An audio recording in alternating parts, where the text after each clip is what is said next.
Hello, everyone. As attendees join, please put in the chat box, which should be found at the bottom center of your screen if you're on a desktop. Please enter your name, your organization, if applicable, and we'll get started in just a few minutes.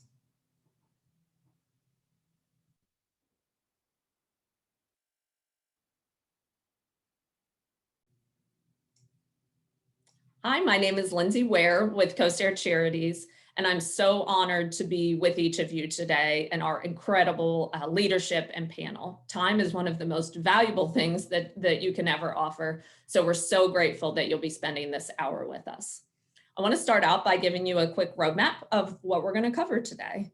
The goal today is to discuss how the Child Abuse and Neglect Prevention Fund supports intervention, prevention, and policy solutions to end child abuse. We'll spend the first few minutes just doing some housekeeping. We'll do some quick introductions, a summary of the Kosair Charities movement to end child abuse, and then the majority of the hour we'll spend with our expert panel. Our panelists include Dr. Christina Howard with the UK Division of Pediatric Forensics, Sonya Gray with ECHO, William Myers with CASA, and Pam Darnell with Family and Children's Place, who we'll hear from shortly. Now, a few quick words about the Child Abuse Prevention Fund and why it's so important to Kosair Charities is our fearless leader and the president of Kosair Charities, Keith Inman. Well, thank you, Lindsay, and I appreciate your introduction, and I'd like to welcome all of our guests. As I understand it, we're standing room only. We're sold out today, so we know there's a lot of interest in this issue, and there should be. Kentucky ranks first in the country with the incidence of abuse and neglect, and it's something that we can't deal with anymore. We're tired of it, and we have to stop it. Strong words, but it's an issue that needs strong action. The Child Abuse and Prevention Fund that we created at Kosair is designed to provide financial resources to organizations like you're going to hear from today. And Kosair not only partners with these specific organizations, but several hundred across the state that are all focused on ending child abuse and neglect. And it's a big issue. We know that there's been some serious issues in our city as recently as last week that we just can't deal with anymore. But our fund is designed to help donors help us help these wonderful organizations that have a great mission in protecting our children, helping our families thrive, and putting this scourge behind us. And Lindsay, I could go on for hours, but I think our folks would rather listen to our guests. So I'm going to kick it back to you. Thank you so much, Keith. Throughout the presentation, all of our attendees have one task: to participate. Please, in the chat, enter either one question you have as the program proceeds, one question you have for the panelist, or one action you commit to take related to child abuse. So now let's kick things off with our first poll question, which you'll see on your screen momentarily. All right. Each year, how many reported cases of child abuse and neglect do you think happens in Kentucky? The size of Louisville Slugger Field, over 13,000, the KFC Yum Center, over 20,000, or Freedom Hall, over 18,000. So please check the box, attendees, before the poll goes away.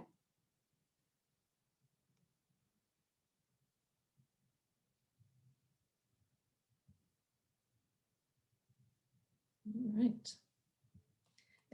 As you all may see, sadly, the answer is the KFC Yum Center. For those of you, looks like we've got some 74% got that right. And for those that did not, we certainly hope to get to those lower levels. But right now, the number of incidents of child abuse and neglect would not only fill the Yum Center, but go outside of that. So that's certainly something that we have to change. I'm now going to share just a few very quick slides before we get to our panel about the movement that Kosair Charities founded back in 2013 to end child abuse and neglect.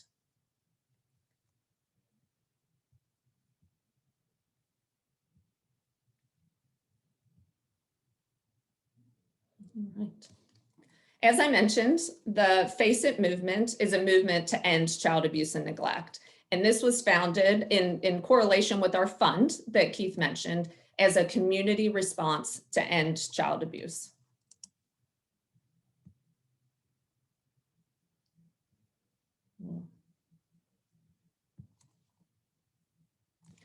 The Kosair Charities Face It movement to end child abuse takes a three-pronged approach. Some of you listening might say, well, where do you even begin with a topic such as this? And the three-pronged approach, which will echo our conversation today, relates to best practices, policy, having the laws to back up what we're trying to reinforce, as well as community engagement. We started this movement with just 5 partners at the table, and now the movement has over 100 partner organizations across the state, just a few that you'll see on your slide today. We could fill up a lot of slides, but I'm sure you all recognize some of those logos and organizations, all lending their expertise to help end this scourge. So how big is the issue? Your poll question already shared. This is something that Kentucky shouldn't be proud of. We're the highest rate of child abuse victims in 2020, over 20,000 instances a year for the 3rd year in a row. Not only that, for those of you that may not know, Kentucky is double the national rate of child abuse victims under age 1 and the 3rd highest in the nation. About 88% of these statistics involve neglect. So what are the risk factors? Where do we even begin? Some of the risk factors for victims are substance abuse and domestic violence. So why do we need to face it? Hence the term of the movement. Children who experience abuse are at a higher risk of poor health, substance abuse themselves, homelessness, and job insecurity.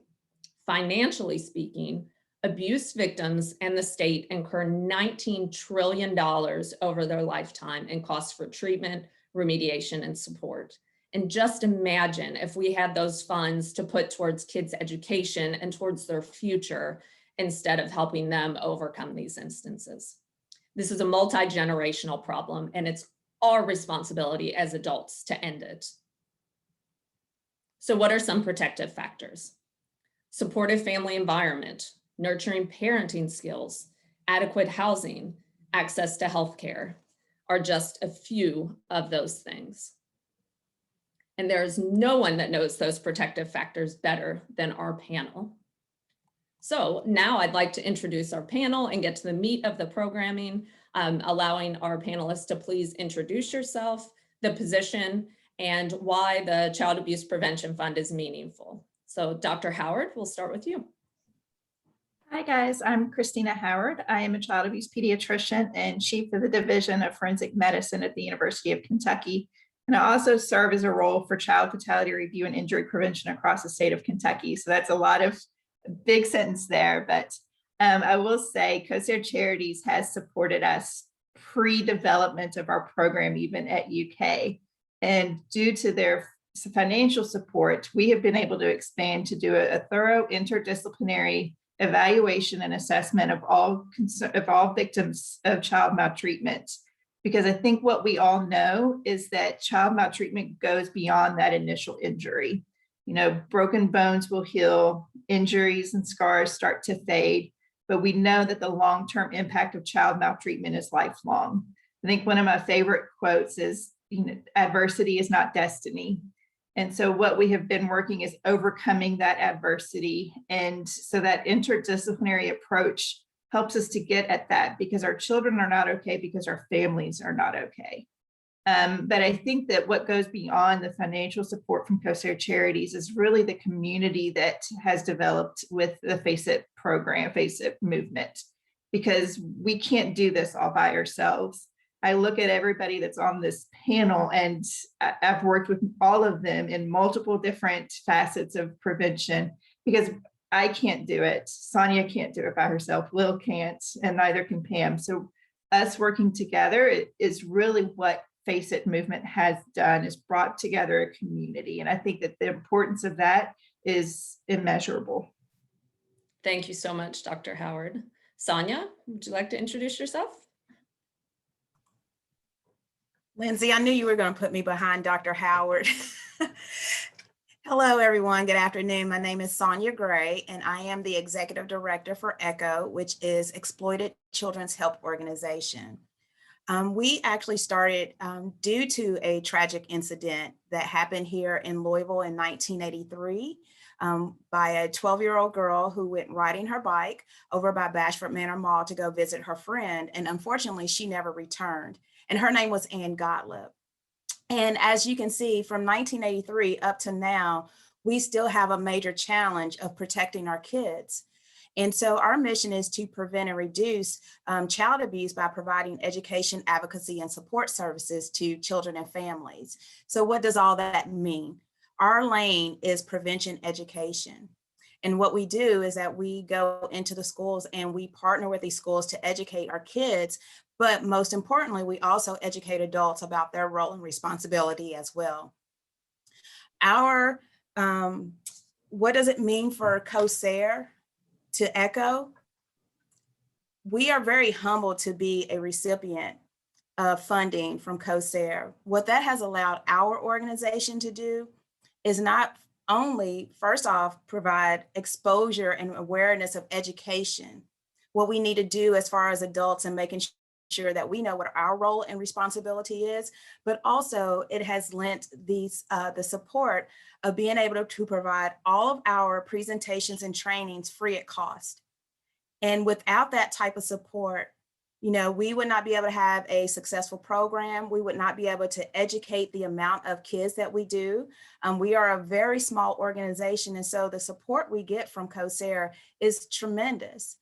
It has allowed us to be able to educate more than 7,200 kids and more than 3,600 adults in our community.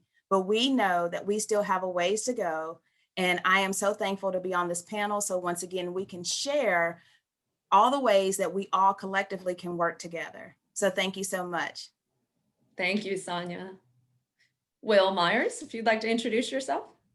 Hi, I'm William Myers. I am the CEO at CASA of the River Region. CASA is the oldest CASA program in Kentucky, and there are now 23 other CASA programs in the Commonwealth. And I see several of my colleagues on this call, and I'm glad to see you here. CASA stands for Court Appointed Special Advocates. And the background of the program is that in Seattle, Washington, there was a judge who realized that there needed to be an extra set of eyes and ears on the kids that we serve, kids who are in family court and, fortunately in Kentucky have a guardian ad litem and a social worker, but also need a little bit of extra care, a one-on-one relationship with an individual in the community to help mentor them, guide them, make sure they're going to the doctor, make sure they're going to school, things like that. And so CASA was founded to do that. And as I mentioned, we've now got 23 organizations in the Commonwealth of Kentucky to train individuals from the community and make sure that every child has a mentor, an advocate, a friend to keep them safe and to ensure that they have the things that we think all children deserve. And we've been, as I mentioned, doing this since 1984, and we also share our campus with Kosair Charities. They very generously gave us a home in 2012. We were in the old jail building in Louisville before that, and it was not the nicest place. I understand that was before my 8 years here. And Kosair Charities provided us with the resources to be able to renovate a building and to host us. And so it shows Kosair Charities' deep commitment to child abuse issues and to caring for children that are beyond the scope of physical and mental disabilities, which our kids also share, but also focusing on kids who really need a better childhood. And that's because they have experienced abuse and neglect. And so we are so fortunate to be a part of this community for Kosair Charities support and to partner with everybody. And that also includes our Face It initiative. I'm on the policy committee, as are many of my co-panelists. And the Face It initiative just cannot be overemphasized in terms of what it's been able to achieve.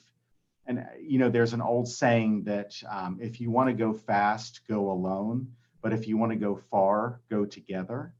And that's what we've been able to achieve since 2013. So many policy initiatives that have been so successful because we've all been working together on the Childhood Fatality Review Panel, on so many different ways of encouraging physicians and teachers to be aware of child abuse. And so I'm just so grateful to be here with you all today and to share in this work.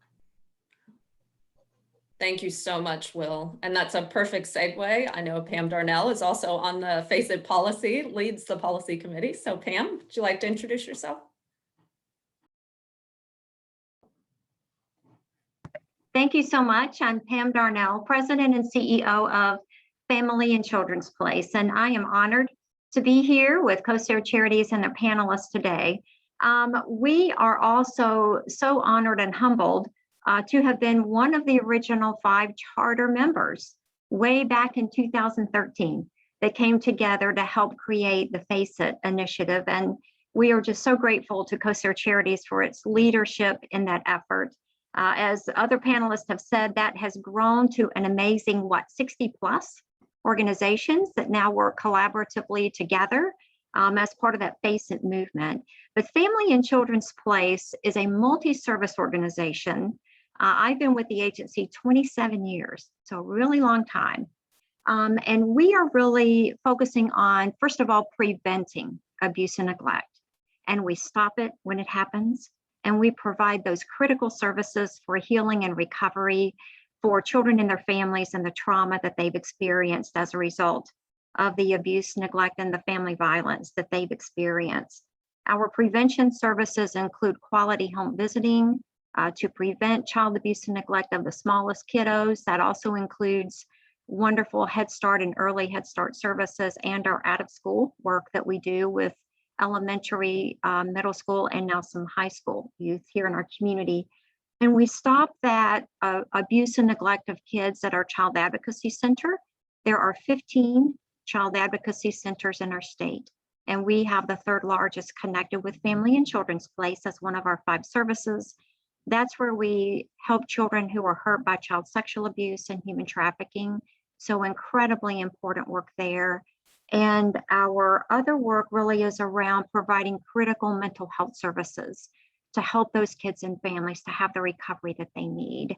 And Kosair has helped so many organizations in our community, and we are honored to be a recipient of much support over the years, and also as part of the Face It movement. And I feel very proud and honored to co-chair the Face It Policy Committee with Dr. Melissa Curry. So just a lot of wonderful collaboration, and that's such a great fit because that's how Family and Children's Place does its work, with lots of partners in the community, all working together to do what's best for kids and families. Wow, what incredible introductions, and I'm inspired already. For our attendees, we're going to go through one question for each panelist now, which I'll guide, but please keep that chat active. We'll be gathering those questions in the chat. So after we get through this first round of questions, we'll defer to all of those. So please keep that chat active. We're going to go ahead and start with the best practices prong. I talked about the 3 prongs of how we feel we can end child abuse and make progress. But beginning with best practices, Dr. Howard, could you share an example you've experienced which speaks to the depth of the problem and also how intervention happened in that? Yes, thank you. So I think that a lot of people on here have seen some of the identification trainings, the 10-4 bruising rule, the abusive head trauma trainings. And we all know how important that is because a large percentage of children that die due to abuse have some sign of abuse prior to their death that should have been recognized and wasn't. And so we have continued to do that education and continue to do that identification. However, as I have served on the child fatality review teams across the state as well. And what I started to really see was the suicides in a lot of our adolescents that were occurring.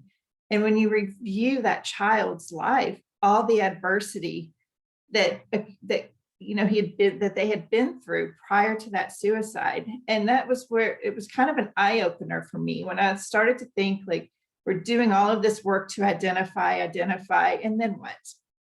And so at that point, I really started to get more of a passion about the adversities that are associated with it, and how do we help children overcome the adversities. And not only the children, but what we know is having a supportive adult in that life is one of the most important things to help overcome that adversity. We had an abusive head trauma case several years ago where the father admitted to shaking the child. And we saw the mom come in for a follow-up appointment, and she was absolutely devastated. She was working at the time when the father was taking care of the child. And she started to get all of this pressure from everyone around her, because she lived next door to the paternal grandmother. And she was saying, you know, he's confessed, he's asked for forgiveness, you just need to get back with him and forgive him. Maternal grandmother was very religious and did not agree that, you know, if you're married, then you need to stay together regardless of what happens. And so mom was getting all of these outside pressures on decisions. And she was like, I don't even know where I am right now. And at that point, we started to realize that non-offending caregivers really need support from somebody that is not invested in that long-term outcome. And at that time, we had one LCSW that helped to cover our entire team. And so that was something that we're like, this is really beyond what we're capable of doing based on our small team. And that really made us want to build our team to include more licensed social workers. And we have, because our goal was really to start a group therapy for non-offending caregivers, or individual therapy for them. And we have gotten now to the point where we are starting that, which is phenomenal. However, when we reached out to this mom, one of the things that really breaks my heart is she emailed us and was like, thank you for reaching out. Due to the circumstances, dad had worked a safety plan, and I was told that I had to allow him to see my children. And as a result, I felt that I was not comfortable with them going there by themselves. So I've gotten back together with the father. And I don't think I would be a good role model in this group. And so she declined to join that group. And she said, I think this would have been helpful at the time, but I'm embarrassed right now of where I am in my decision. And I don't want to be able to join a group to be a possible role model for those moving forward. And that really broke my heart, but I think it also stressed the importance of that type of service to really help parents get through those types of tragedies at the time. And we're offering individual therapy for her. So yes, maybe group isn't an option for her, but there is individual therapy that we can help for strong relationships, and to really, how do you strengthen that parent figure so that they can be able to care for their children. And I know I've gone on and on about kind of that incident, but I think that the importance of having strong parents, or having that strong adult in a child's life, is so incredibly important. And that's what we rely on for both our services, and then to transition that care to our partners in the community as well. Thank you so much, Dr. Howard. Now talking more on the youth education side, to Sonya, community engagement is critical, as is ECHO's role in this portion of the FACEIT's kind of three-pronged approach.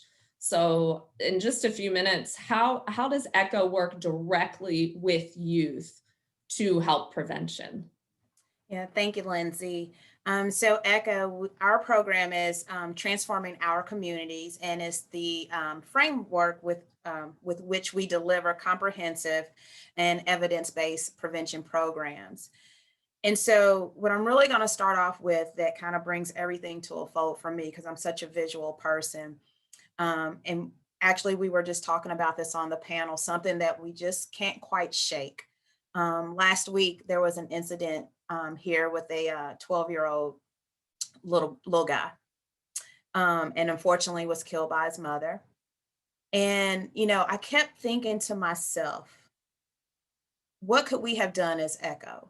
Where do we need to be? A couple of things that I'm going to inform you that most of you all know is that we do not have any type of law that mandates our schools to require any type of child abuse education training, or any type of curriculum that is required by law. Therefore, we all have our own decisions, whether, what curriculum we want to implement into the schools. Do we even want to cover this in the schools? And as you can see, we have a real challenge here in Kentucky. So, I always step back and I'm thinking, we got to do something. We have to do something. This is not where I want to be, number one. And so what we do is that we partner with both public and private schools, and we go into the classroom to empower our kids about body safety and internet safety. When you're thinking or talking about child abuse, and specifically when you're talking to kids, sometimes the light bulb goes on for kids because they didn't even realize that this was an abnormal situation that they're living in. For some kids, they think it's very normal to be yelled at, to be belittled, to, not have food, provided to them, not, any type of medical type of attention. Some little guys, they may not know the rights to their body or the names of their bodies, their body types. And it's so crucial when we talk about this with kids, is helping them to identify their body. Because if they are compromised, they have the language to be able to communicate with a safe adult. In the classroom, we talk about what is the difference between a safe adult and a trusted adult. You'll hear my language many, many times. Statistics show 90% of kids that are abused by someone they know and trust. So I no longer use trust, I use safe, because kids may trust their parents, but that doesn't necessarily mean they feel safe with their parents. So going back to the incident that happened last week, I keep thinking about that 10-year-old little boy. Just what if he happened to be in one of our classrooms, that we were able to educate and empower him to have the confidence, to have the voice, to speak to a safe adult. And then not only that, that safe adult has received some type of education from us to be able to recognize, react, and report child abuse. That could have been the saving grace for that little boy. And so for us, what we want to continue to do is to be able to partner with many more schools that we can. We also realized in the past year with NTI, we have so many kids that were behind the screens. And, do all of our kids really know what to look for? What are the digital dangers? And if a perpetrator is trying to get access or gain access to them, do they know what to do from that? Do they know who to tell? It's so crucial in prevention education right now, because as I mentioned, we don't have anything by law, but I'm not worried about that. I'm not worried about the money. I'm not worried about the law, because what we are getting ready to do is that we are pulling together an internship program so that I can have the staff that I need to be able to service the need of what we have out there without any type of barriers. And when we're talking about equitable services as well, when you look at the equitable side of it, and you're looking at the social or the ethnic background of our kids that are in foster care, once again, we have a real challenge of making sure that what we provide is for every kid, K through 12, not just the kids that are in the East End, not just the kids that are on the, down in West Louisville, but how can we make this an equitable service for every kid, JCPS, private school, K through 12. And so once again, that is what we do. That is our goal. Our main goal is how can we be able to provide education to every kid here in Louisville, K through 12. Wow, thank you, Sonya. Playing off some of the resources that Dr. Howard and Sonya have discussed, FACE IT does have a slew of materials. Whether you work at an organization, you have a pool that you go to every summer, you work in childcare, we have a number of resources. So I don't want to neglect mentioning that. So of course, feel free to put in the chat or follow up with us after. And we as an organization can get you those materials to share with the public. Now we're going to take a midterm break and have a second poll question. So if our poll could be populated, I'll go ahead and read that off. Get some participation going.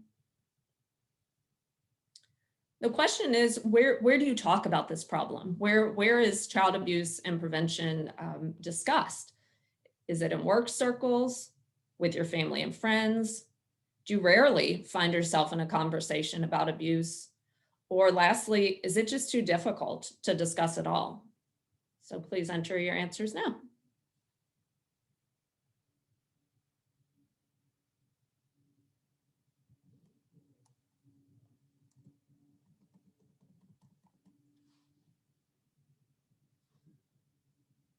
All right. Okay. So it looks like we're pretty evenly distributed. I'm pleasantly surprised to not see a higher rate at the last one, that these discussions are, people are more okay, especially after 2020 and all of the obstacles. People are more comfortable being uncomfortable and having these conversations, particularly in their work circles. So that is wonderful to see. Now I'd like to turn it over to Will and ask him a question. Related to the policy prong of FACE IT. The Kentucky General Assembly recently ended. There have been, since FACE IT was founded in 2013, over a dozen policies or new budget items passed, led by the Kosair Charities FACE IT movement. That is no small task in keeping a bipartisan world. But how does legislation impact abused or neglected children? And how can those policy improvements actually help end child abuse? Sure, thank you. You know, to begin, I kind of had to be creative and push a little bit of this into my introduction, because there were so many successes that we've had as a group that it would take up the whole time. And, you know, it really goes back to, if you want to go far, go together. And that's what policy has meant for us. Because of the FACE IT initiative and the support of Kosair Charities, we've all been able to come together to make really systemic changes to what children are facing now. And a lot of it has also been due to Kentucky Youth Advocates. Several of our colleagues are on the call here today, and I just cannot say enough how much they have impacted the lives of children in our Commonwealth. They've done a tremendous job of advocating for all children. And that's what we really try to do with policy, is to make a place available where we can ensure that children get the care that they need, and that systems are put into place so that they can all have access to what we think every child deserves. And to start, you know, in 2013, there was the Child Fatality and Near Fatality Review Panel. Dr. Howard serves on that, and we're very grateful, because I can imagine that it's very difficult, challenging work to review the cases, but somebody needs to do it, because we need to know how we as a community can stop this from happening in the future, and how we can continue to prevent it. And so that was one of the early wins of our group, where we've worked together and we have made a big impact. That panel was also funded the following year in the legislature. And so, you know, a lot of emphasis has gone on that panel and how much they've been able to impact preventing child abuse and knowing where we need to step in. The next real initiatives that we've been able to succeed in have been in getting background checks, getting information out there. So Lindsay, you did a great job of talking about just the need for pamphlets and information and awareness to go out there. And we realized as a group and together cumulatively that there were teachers who were not being trained on child abuse. There were physicians who were not being trained on child abuse. And these are people that we really rely on to see kids and to ensure that they're not experiencing abuse. I know that a lot of the calls that come from these sources, and in fact are tied to what happened during COVID, where these excellent professionals were not seeing children, and so abuse reports were not happening. And so we closed some loopholes there as well. We also got a continuous course of conduct in the court system, so allowing children to testify about generalized incidences of abuse instead of forcing them to do more specific incidences was a big success of this campaign. Gosh, again, there's so many. establishing a Bill of Rights for children in foster care and funding and modifying background checks for child-serving agencies. And then this last year, it involved extending the reporting for the statute of limitations for child abuse. So misdemeanor reporting was previously 5 years, now it's 10 years. So all of these things, we have been able to partner together and really help children. And these things wouldn't have happened without the powerful effect of Kosair Charities, Kentucky Youth Advocates, and all of the partners that make up the Face It Committee. And it really does have a trickle-down effect of impact where every child is going to be affected by these policy changes. And not just in the Face It initiative, also in the Blueprint for Kentucky's Children initiatives that, again, are so numerous to mention in terms of helping children with firearms charges, going to staying in youth court, supporting pregnant women and who are incarcerated and their babies, strengthening regulated home-based family childcare opportunities. All of these different things go together to really make an impact in every facet of children's lives. And so I'm just so grateful that we've been able to do this together and that we have the support of so many wonderful organizations.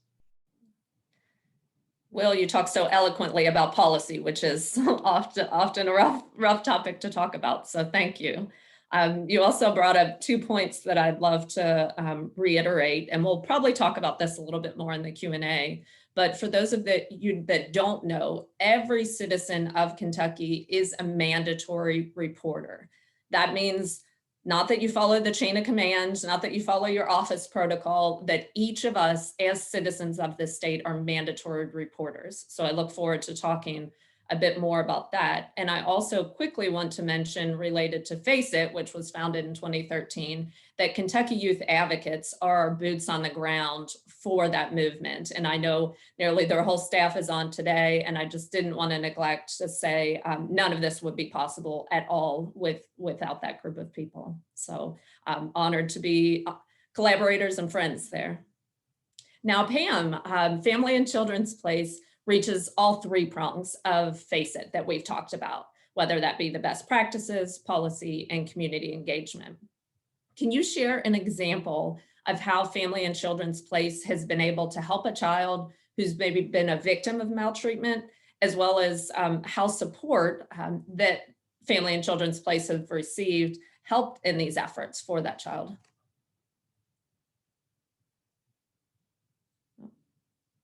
You're still on mute, Pam.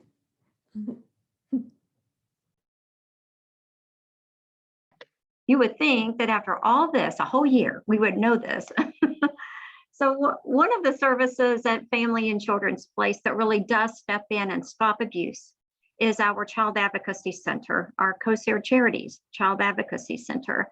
And this is where we do very special work where children come in all day, every day, and tell us the worst thing that's ever happened to them.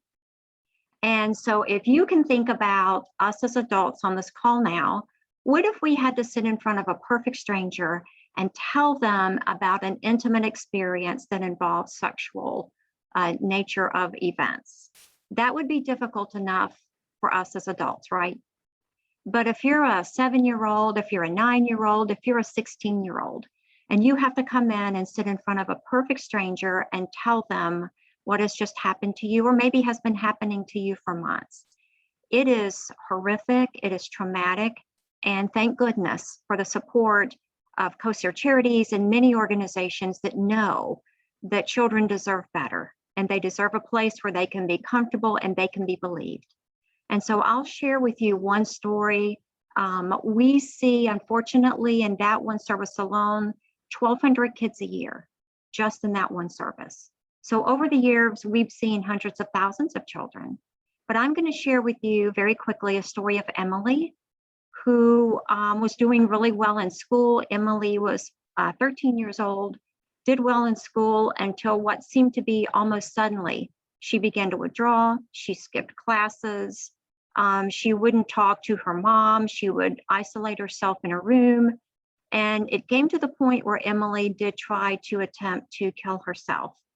And when she woke up in the hospital and saw her mom standing there, she decided she had to tell the truth, tears just running down her face. And she said to her mom that her stepfather had been sexually abusing her.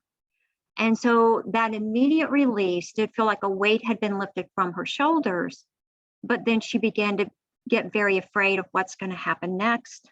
I know my mom's going to have to tell somebody, and just the not knowing of next steps.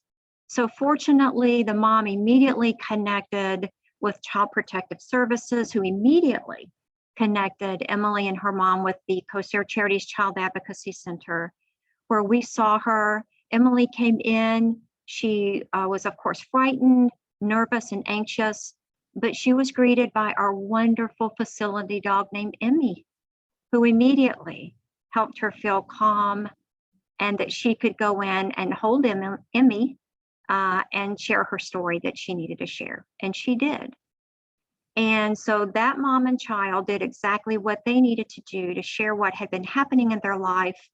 We were able to work with Child Protective Services, with the Crimes Against Children's unit of the police, who were there with us all day, every day, to get the services that they need and to help them understand what that whole judicial process would look like.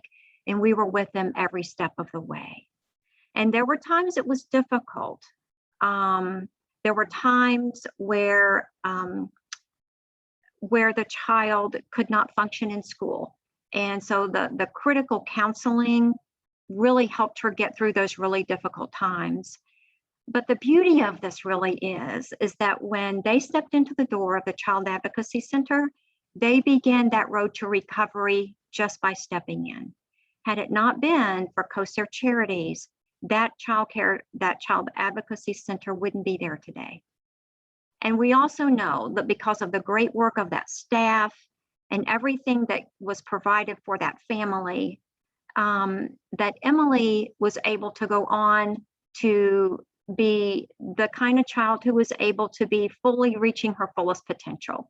She had great interest in theatrics, and she had written actually a play about her own experience of abuse while she was in therapy. And she was able to get a group together with the support of her teachers. They actually put that play on at school. And so that just really shows that when trauma does happen to kids and children, it doesn't have to define who they are, that they can be happy and healthy and they can reach their fullest potential. And we have Kosair Charities to thank for kids just like Emily and her mom and that family, that they are now happy and healthy and they're reaching their fullest potential. Wow, thank you, Pam. We'll gather ourselves after each of those incredible answers. We also, thank you to our attendees. We have some really thoughtful questions that have come in over the chat. So I'll kind of try and combine those together to reach everyone's answer. But a few of the good questions related to a lot of us being in the industry, and our staff are educated, but how do we first educate or begin to educate the public at large?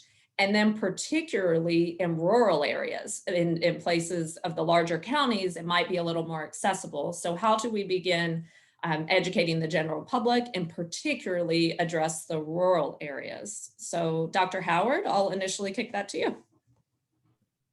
Thank you. And I think that's, again, that's part of why we need the importance of partners and face it.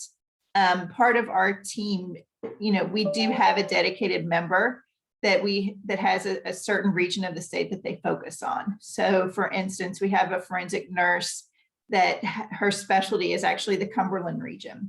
And so she goes there regularly and does outreach and education to that region. She works with the partners down there, such as DCBS. But yes, we do need to be able to have much more of that public awareness out there. And I think that has always been one of the challenges, is people, they don't want to see this happen. It always wants to be something that's like, oh, that's not going to happen to me. That's not going to happen to somebody that I know. But it does. That's what we know from the research, is that all of us know somebody that has been a victim of child maltreatment. And so that's where we have to have that eye opening. I think that, we have spoken with Kosair Charities and getting that general message out. We get a lot of of outreach when we have tragedies that happen. But there's a tragedy that happens so frequently in the state of Kentucky that just, it goes silent. And then we don't want to wait for those tragedies to happen for it to start to get coverage, you know?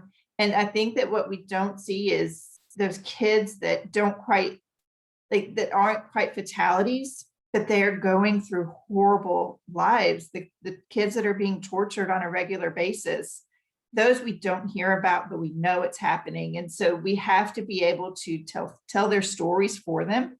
And we have to educate the community that reporting will save lives.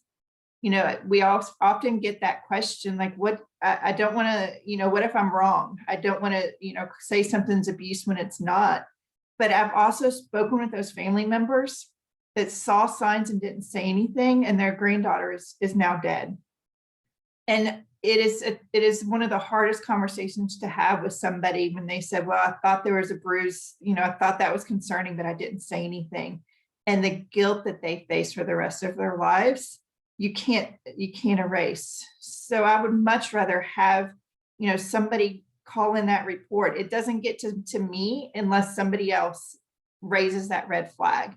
And I don't expect everybody in the community to be able to say, yes, that's abuse, or no, it's not. I've had a lot of training, many, many years of training to be able to get to the point where I can say that. And sometimes I can't.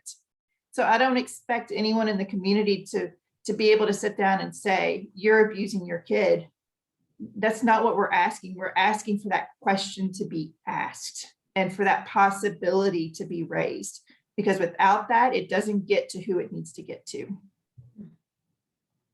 Thank you so much, Dr. Howard. On that same note, we had a question from an attendee that discussed just that. They're concerned about the consequences of reporting abuse, and what if they're wrong, and what can they do kind of as a layperson on how to know when to report it or how to even help. So Sonya, I'll kick that to you. Yeah, thank you. And also just to address what Dr. Howard mentioned as well about the community. Once again, the great support with Kosair and Face It. Through Face It, we have 2 of our trainings that are offered to anyone in the community. Many times I talk about my position and where I'm at because I'm just an everyday community person. You know, a lot of us have that total experience of, you know, social work and other things like that. And so for me, when I think about educating the community, I think about the education that is outside of this realm, you know, because we know what's going on, but how do we educate those everyday people, the people that are in the for-profit business? How do we get to those individuals as well? And so once again, with the great support with Kosair and Face It really pushing our trainings, we're trying to bridge that gap between the for-profit and the nonprofit and educating the community about what is really happening in child welfare. But, you know, you asked me about, what was the question again? I get on this realm where I'm just talking. The consequences. The consequences. Being fearful of reporting. Mm-hmm. Okay. The consequence of reporting is if you do not report. That's the consequence. Because the consequence is you do not know, once again, whether or not you're saving that kid's life. And as Dr. Howard mentioned, reporting is very, very crucial. Knowing the warning signs. And I always like to say, these are warning signs. Does not mean that a child has been abused, but it does give you that opportunity to start asking questions, more questions. When you make that report, you want to make sure that you have as much information about the incident that the child disclosed to you. And once again, I always talk to my parents about this, or anyone that is a mandated reporter, because we all are. Please do not take over the conversation when a child is trying to disclose information to you. Let them tell it in their own voice, in their own narrative. And all you do is you scribe. Because think about this, the kid is going to have to repeat that story over and over and over again. And so we don't want to re-traumatize. We don't want to add any embellishments to the story. This is a time for adults to sit back and listen and scribe. And the other thing about making your report is that you can remain anonymous. You do not have to put your name on there if you do not want to. And what we call that is a good faith report. You will not be held liable because you made a report. No one's going to come knocking at your door because you made a report. But just know within your own internal self that morally you did the right thing because you saw the warning signs. And I know the next thing for me to do is to report and then let the experts do what the experts need to do. And then you get out of the way. So there's no consequence except for not reporting. Thank you so much. We've got 2 questions left and hopefully just enough time. But the first one is to Will. Somebody asked to reiterate, why is policy an important component to fight child abuse and neglect? And maybe what have you learned or experienced that would surprise you or others? Sure. So I think policy is really important because policy is a way to affect lots of children in many different areas and in many different facets. So, you know, our work is with the individual child, and we are really trying to change a child's story to ensure that they have a happier outcome versus what they faced, and that it doesn't define them. But we're finding that as we saw with the statistics earlier in the Yum Center, there are thousands of children who are experiencing these adverse outcomes. So many children are in need of an individual to care for them, to prevent child abuse, to tell somebody about the child abuse. And so what policy has done is it's not always the most exciting. It's not always kind of the individual stories and touch points that you want to see, but it is a way that we can reach lots of children in ways that will affect them in a positive manner. So by doing things like ensuring that background checks are conducted in schools, we ensure that somebody is not going to be abused and that an abuser is not going to reoffend by protecting those children. The same thing, you know, Sonya mentioned so well that by reporting requirements, by different ways that we've been able to ensure that policy protects children, these are things that are really unique. Kentucky is one of the states that has a mandatory reporting statute, and some states don't. And so there are kids that could potentially slip through the cracks there because people don't know that they are mandatory reporters. But because of policy, we've been able to ensure that everybody has that responsibility. The same thing with the most recent Face It success, which is ensuring that misdemeanor child abuse has a longer period of latency in reporting. That allows children who can't quite tell children or adults who can't quite tell their story yet to be able to tell it in a longer period and to get that out there. So there are so many ways that policy affects us as individuals. We don't always think about it. Again, it's not always one of those areas that we want to talk about because it doesn't necessarily always involve individual cases, although it can, but it is a system-wide way that we can change how things are done and we can protect more children. And we can do what Dr. Howard does on the Child Fatality Review Panel and get to the bottom of why it happened. And that's why it's so very, very important and for us to work together. Thank you so much, Will. Now for our last question is to Pam. And the question is, how is the family as a whole treated to try and take every facet of the situation and try and break that chain of abuse? And does that involve mental health capacities, school connections? How is the whole situation looked at? Yeah, so it involves all of that, Lindsay. What we know is when a child is hurt, especially hurt by child sexual abuse, even if it's targeted to one child and there are other siblings, and the entire family is impacted.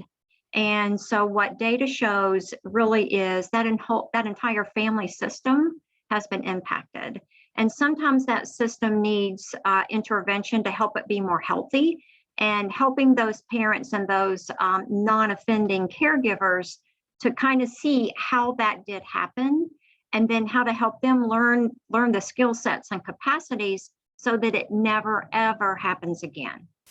And that's the beauty of it, to make sure that when kids do have that experience, that family is committed to their health and their safety, working with the right supports, so that they have what they need to be happy and healthy in the future.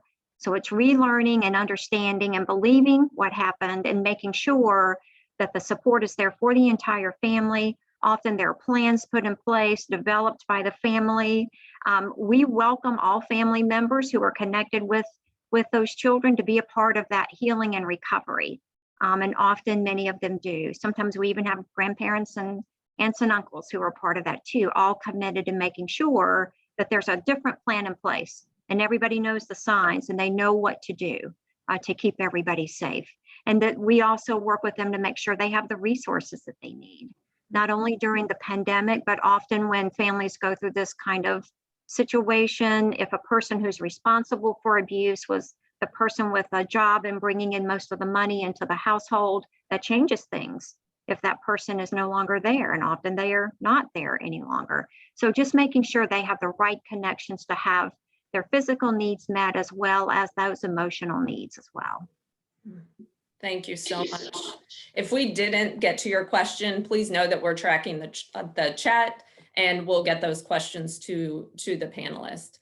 I'm going to very quickly share my screen for the last time and then turn it over to Keith once more. But just to wrap up, what can you do? We've already covered these: recognizing the signs, reporting, joining the Face It movement. And I also wanted to share just a quick picture of some of those materials. Gotta love technology. It's catching up with me. So.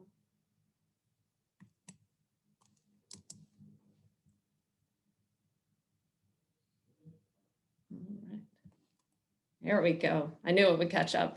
This is an example of just a few of the materials that we mentioned early on. We've got one called Splash in the top corner. It's almost summer and bathing suit season, and that brings up a lot of different topics. Caring for yourself, connections with your kids, very, very important things. So please know that those are available and reach out to us. We also have a text option. It's mainly geared towards parents, just for those little tidbits that you need during the day. So please note that.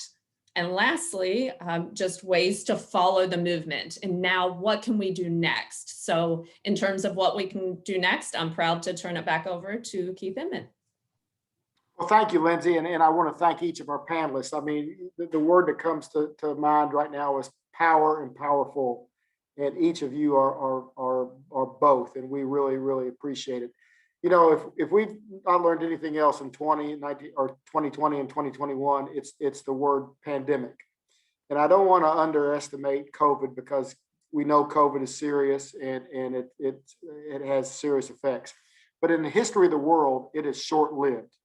And hopefully we're on the tail end of it. But the pandemic of abuse and neglect has been with us for a long time. And it's not going to be cured by a vaccine. It's going to take each of us, every citizen of the state and region, to get involved in this. I think Lindsay said it earlier. It's an adult's responsibility to make sure our kids thrive and they grow up happy, healthy, and safe. So it's going to take each of us. This is a massive undertaking. To supply the financial resources to the organizations that live this every day is big. It's just big.